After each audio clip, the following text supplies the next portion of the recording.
մենք այդ կապված հանցագործության մասին հաղորդում ենք ներկայացրել։ Բնականաբար հաղորդման մեջ ոչ նշել ենք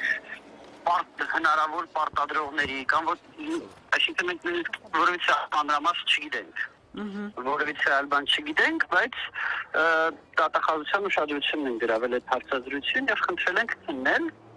առայժմ մեր հաղորդման վերաբերյալ որևիցե նորություն չունենք։ Եվ ճիշտ ասած այսօր էլ որ ձերբակալությունները սկսեցին, մենք չգիտենք որ դա մեր հաղորդման հիման վրա է, ընթացքում հասկացանք որ դա մեր հաղորդման հիման վրա հարուցված գործով է։ Դուք պարզապես այդ հաղորդմամբ, պարոն Յանիսյան, նշել եք, որ փորձում եք ուշադրությունը գրավել, թե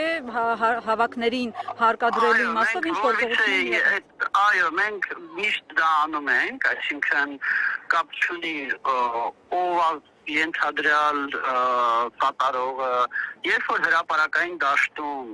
ժողովրդավարական կարգին դեմ ուղղված որևիցե արարքի վերաբերյալ հայտարարություն է լինում, մենք դրա հետ կապված միշտ հաղորդում ենք ներկայացնում։ Ինչն է արել ենք այս անգամ։ Այսինքն դա մեր դեպքում ստանդարտ բան է, հաղորդման մեջ ենթադրյալ կատարողների անուններ, բաներ, առավելևս եկեղեցականների անուններ ոչինչ չկար։ Միայն ուշադրություն ենք գրավել, խնդրել ենք քննել։ Հասկացա, պարոն Յանիսյան, քանի որ նշեցի, ես ուղիղ եթերում եմ, այս պահին ուղիղ եթեր ենք իրականացնում առաջնորդարանի մոտից, մեր զրույցը նաև մի շարք լրատվամիջոցներ են լուսաբանում, փորձենք տեսնել այլ լրագրողներ հարցեր ունեն, հա, եթե ձեզ հարմար է նաև պատասխանեք ուրիշ լրագրողների հարցերին։ Նարեկ, ունես հարց։ Հարցը։ Պարոն Յանիսյան, իսկ դատախազությունը ձեզ որևէ կերպ պատասխանել էր, որևէ բովանդակություն ստացել եք ձեր դիմումին պատասխան, թե ոչ։ Չէ, ինչքանով որ հասցրեցինք հասկանալ, մենք այդ հաղորդման պատասխան ոչինչ չենք ստացել եւ որովհետեւ խաբար չունենք մենք այդ հաղորդման վերաբերյալ։ Այսինքն գրավոր չեն պատասխանել եւ արձագանքը միանգամից ձերբակալությամբ է եղել։ Հա, ճիշտ եմ հասկանում։ Ես չեմ հիշում, որ պատասխան եկած լինի։ Ես ինքս երկրում չեմ, ես արդեն համարյա 3 շաբաթ երկրում չեմ, բայց ես չեմ հիշում, որ դատախազությունը մեզ պատասխանած լիներ, որ վարույթ են հարուցել։ Պարզ է, շնորհակալ ենք, պարոն Յան։ Այսինքն հետագա ընթացքի մասին ես գիտեմ նույնքան ինչքան բոլորդ։ Եվ պարոն Յանիսյան, մի մեջ բերում է Facebook-ում շրջանառվում ձեր հաղորդումից ներկայացրած մեջբերեմ, ասում է,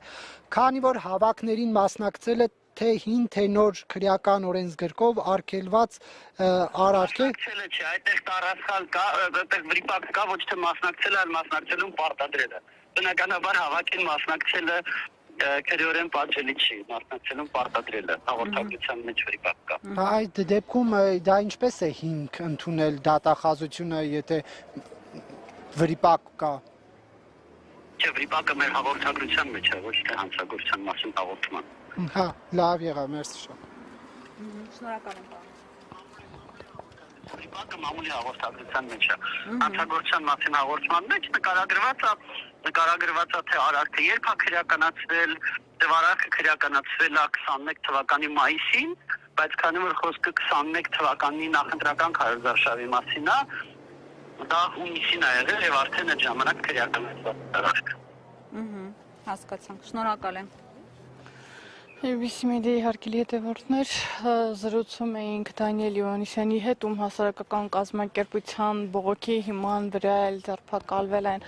հոգևորականները, վերջինս նշեց եւ հաստատեց, որ ինքն է բողոք ներկայացրել, բայց պնդեց, որ